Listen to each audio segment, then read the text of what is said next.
Hello, everyone, and welcome to another episode of Crumbl Unboxed. You guys, we're feeling festive today, aren't we? Can't help it, you know? It's Halloween's over and Halloween's it's time. over. We're ready for Christmas. We hope you are too. You guys, let me introduce you to our fantastic and festive co-host today. This is the one and only David Smith. So you are the Director of Education, and you're an artistic director and actor all for Hale Center Theater, which is a local theater, correct? Local to Utah? Yeah. So they recently were in West Valley, and then about 6 years ago, they moved over to Sandy. So now we have an awesome, beautiful facility, 2 theaters in Sandy. So I love working there. Fantastic. Okay, so tell me about what got you started in theater.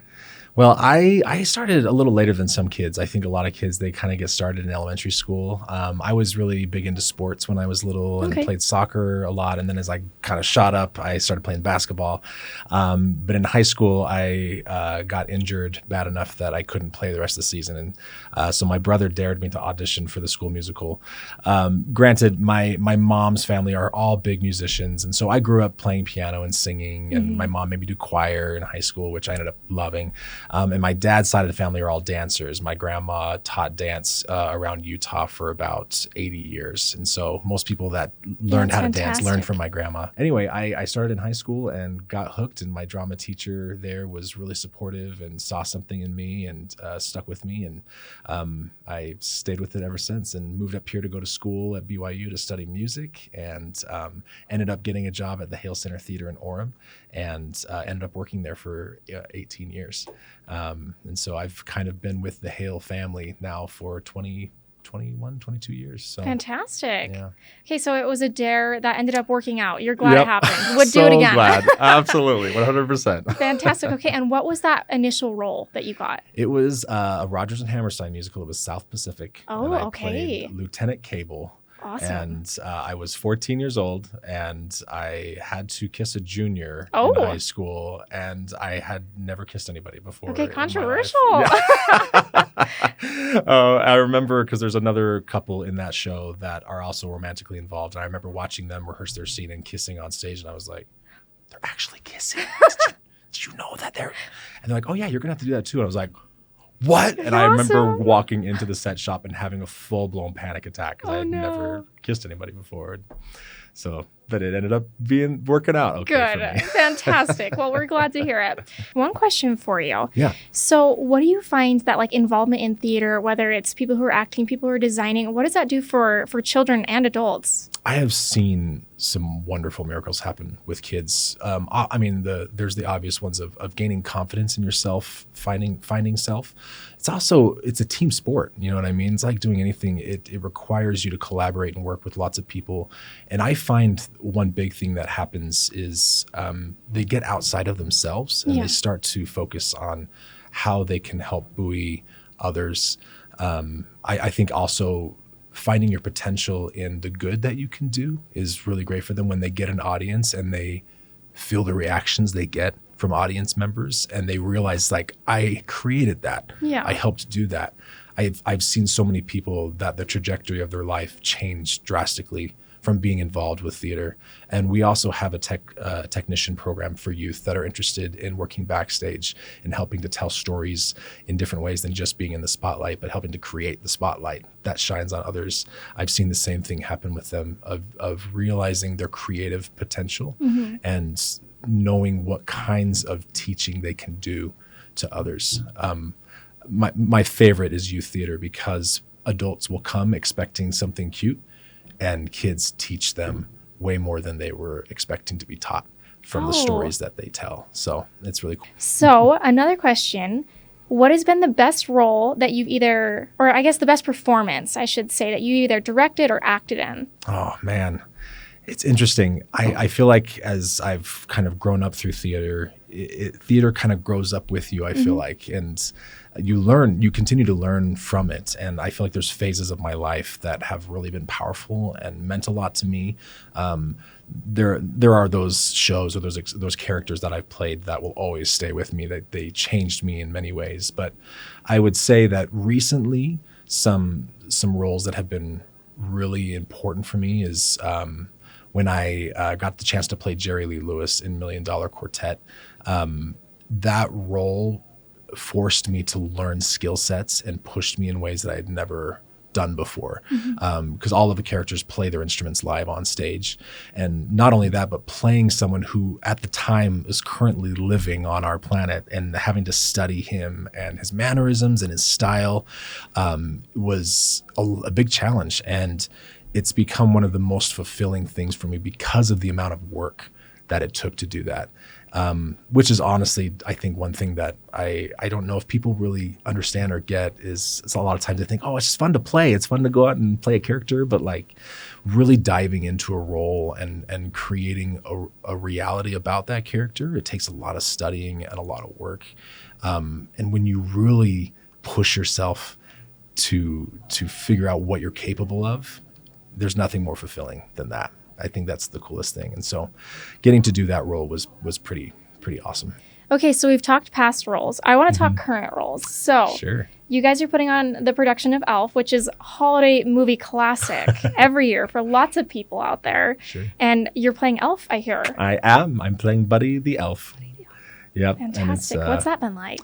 Man, it's funny because it's so iconic, right? I think, Will Ferrell, his character, like yes. people, they quote him, his mannerisms. Like, I think people have a lot of expectation for that. I think always when you're taking a story and turning it into a new medium, especially with theater, you're trying to find a new perspective and trying to find ways to make the character human while still giving the audience what they expect is a tricky challenge. I think for me, the rewarding part of it has been tapping into a childlike innocence that as I get older, you tend to grow out of a little bit. And I've been grateful to be a dad and have kids that I can continue to watch and learn from to gain some experience that will help make Buddy's character hopefully as joyous and as innocent and energetic and as happy as possible. So okay, so I'm going to ask you a couple of questions and I want you to answer them how Buddy the Elf would answer them. Okay, are you ready? Let's do it. All right. So what is Buddy the Elf most excited for this Christmas? Oh, for this Christmas, he's most excited about getting to be with his family and his dad and to go make snow angels and go ice skating and eat a whole log of Toll House cookie dough as fast as possible and then to cuddle at night. Oh my gosh, fantastic. Okay, I love it. Okay. So what is the hot ticket kids toy that he recommends kids ask for? Etch-a-sketches. They are the best. Of course. And I've made a few of them at the North Pole, and I've been working really hard on them. And so kids need to get them and use your imagination and draw with Etch-a-sketches. Fantastic. Okay, perfect. All right. So what is the best way to spread holiday cheer? By singing loud for everyone to hear. We all know this. All right, last question for Buddy the Elf. What would he recommend is the best way to keep Christmas spirit alive all year long? I think the best way to keep Christmas spirit alive is to see it around you. It's all around. It's eating cold spaghetti for breakfast with your little brother. It's sleeping on a futon. It's going ice skating with your girlfriend for the first time and kissing her under a big glittery Christmas tree. It's hoping that when you wake up in the morning on Christmas Day that all of the piles of garbage and cars and old gray office buildings are covered in snow. I think it's finding the presence in life and finding the joy and looking for the good in the world. Oh my gosh, amazing. Well, thank you so much for that last question. Yes. Okay, what is your favorite line that Buddy says in what is your favorite line from the whole production? One that comes to mind is trying to help my dad, and I want to get him a Christmas present. And I said, Dad, I don't have any money, but I want to get you a present. So which would you prefer? Either 1,000 butterfly kisses or a bracelet made of my hair? Oh, is that from the movie? I don't think it's from the movie. Oh my God, I was like, I don't recall that version. line. That's funny. I love that. You guys, it's going to be amazing. If you're local to Utah, you're going to want to come see this production. All right, should we try some cookies now? I'd love to try some cookies. As our guest, I would love for you to pick which one we're going to try first. Okay. I think because I'm in the Christmas spirit mood, I would want to try this gingerbread cookie. It's just screaming at me. Okay, so This is a gingerbread cookie, and this is a cream cheese frosting on top. Does it get better than cream cheese? I think not. No way. We've got some cookie crumbles on top, and then these are little gingerbread man sprinkles. Oh my gosh. Delicious. Are you ready? There was a way to zoom in. Those are so cute. All right, cheers. Cheers. Clink. Oh my gosh. Mm-hmm. Yeah, it's going to take me everything in my power to not just eat the rest of this in one giant bite. I mean, you're welcome to do so. I really am loving the texture of this cookie. I always talk about texture on this podcast, but it's because it's a really big thing for me. Everybody's got their thing, and I'm a texture person. I'm loving like the sugar. The sugar on the gingerbread cookie makes like for a really nice crunch, and I love that. And the cream cheese flavoring. Like I said before, it doesn't get better than cream cheese in my opinion. For sure, especially with ginger like this.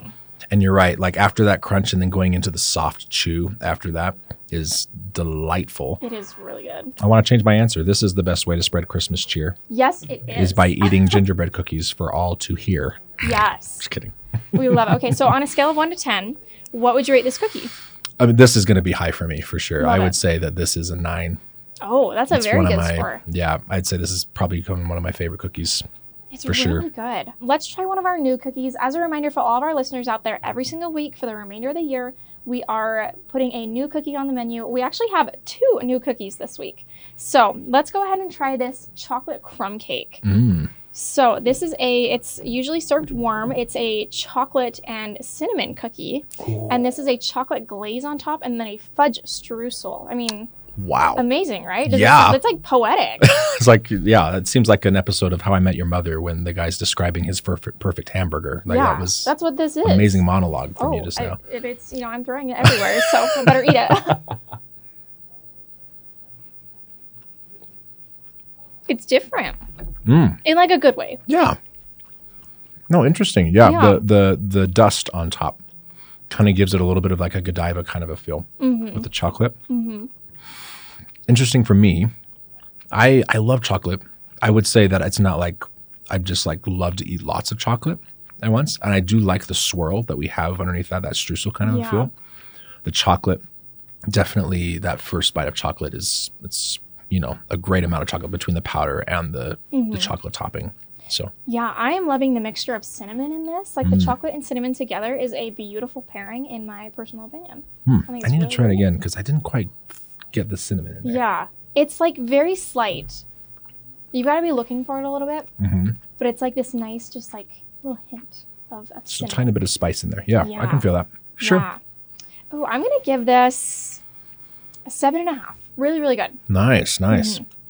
I think for me, because I'm not like the huge chocolate fan with that, I would probably give this like a 4 for me. But fair. All right, what should we do next? I know you're really looking forward to this one. So let's just get it out of the way and do the lemon poppy seed. Okay, lemon poppy seed. For the listeners out there, there may be fruit lovers out there. I don't like my fruit and my dessert to mix. So I'm nervous about this cookie. I'm super excited because one of my favorite kind of muffins to get is a lemon poppy seed muffin. Oh, yes. And so I'm excited to see how this feels when you're kind of getting that muffin feel. So this is a lemon cookie. You can go ahead and dive in while I talk about this. And it has a lemon filling inside of it as well. And then it's a poppy seed glaze. So here goes. Wow. That lemon filling is such a happy surprise. And you're not quite expecting it. Yeah. And if you're with texture, like it's interesting how that changed the whole experience of biting into that cookie. I go into this one feeling like thinking, oh yeah, I know what lemon poppy seed is. And you get some of that, but that filling is awesome. And I think often with lemon, it can get too tart, but it's a really nice soft flavor in there. It's really, really smooth. Yeah. We don't often get a filled cookie on the menu, I would say. So this is kind of a fun surprise. And I should correct myself. I said this was a poppy seed glaze. It's an almond glaze on here. So that adds like a whole other dimension of... that's good. Yeah. I love amaretto. I love that almond kind of feel. I'm going to go ahead and score this. Like I said, don't love fruit personally. I'm going to give this like a 2. But for all of you out there, it may be a 10 for you. So you're going to have to try it for yourself and see.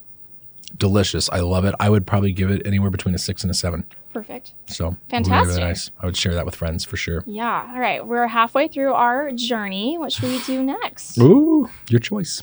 Okay. Let's do our classic milk chocolate chip. All right. Love it. So are myself you classic. a milk chocolate chip fan or a semi-sweet chocolate fan? I love milk chocolate. I think that's It's definitely really my good. favorite. Really yeah. good. All right, let's try it. Classic, so good. Never disappoints me. I think that the interesting thing that you run into with classic chocolate chip cookies is there are so many of them out there. And that's a kind of everybody's go-to. And everybody has a very different, I think, even with that, because there are so many, everybody has their very specific way they like to have it. This is true. And for me, the milk chocolate is really nice in this. And I love that you've got a nice crunch on the outside, and then the inside's got some really nice soft gooiness to it. So you get a good texture in there. I think I'd give it anywhere between a 5 and a 6. Perfect. Yeah. Okay, 2 left. What should we try? Ooh, I'm excited for the Twix. Okay, Twix is actually in my top 3 favorite cookies. Delicious. You guys, it's so good. Okay, so this is a shortbread inspired cookie, and there are actually Twix chunks in the base of this cookie. And so then you have a caramel layer, a chilled chocolate layer, and then Twix pieces on top. And I think that describes heaven, actually. You just basically did that, especially with having it in the cookie and on top of the cookie. Yeah, it doesn't get better. I can't wait. Let's go for it.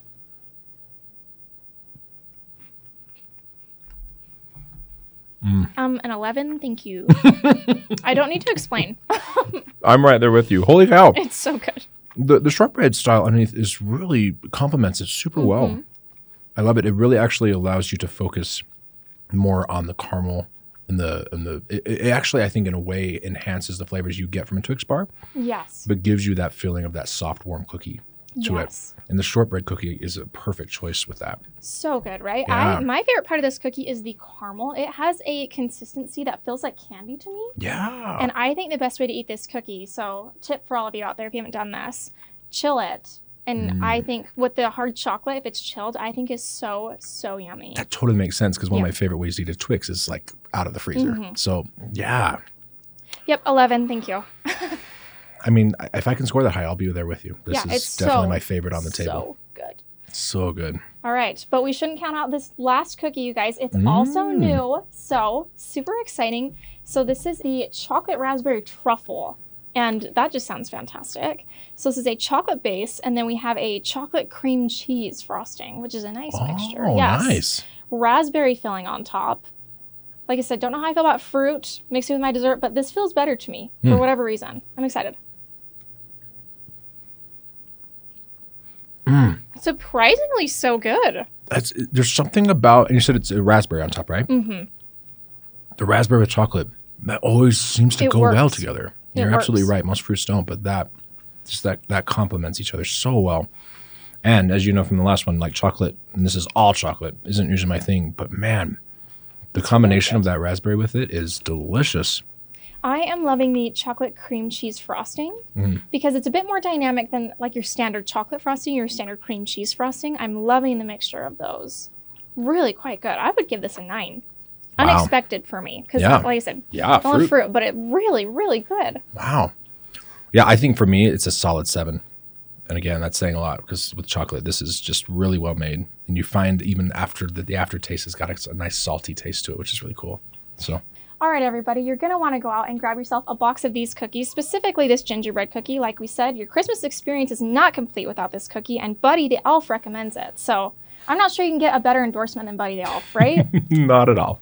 So let us know in the comments how you're feeling about this cookie. Thank you so much for joining us on the podcast today, David. Thanks for having me. It's been a blast. Perfect. And for all of you out there, we will see you next week for another episode of Crumbl Unboxed.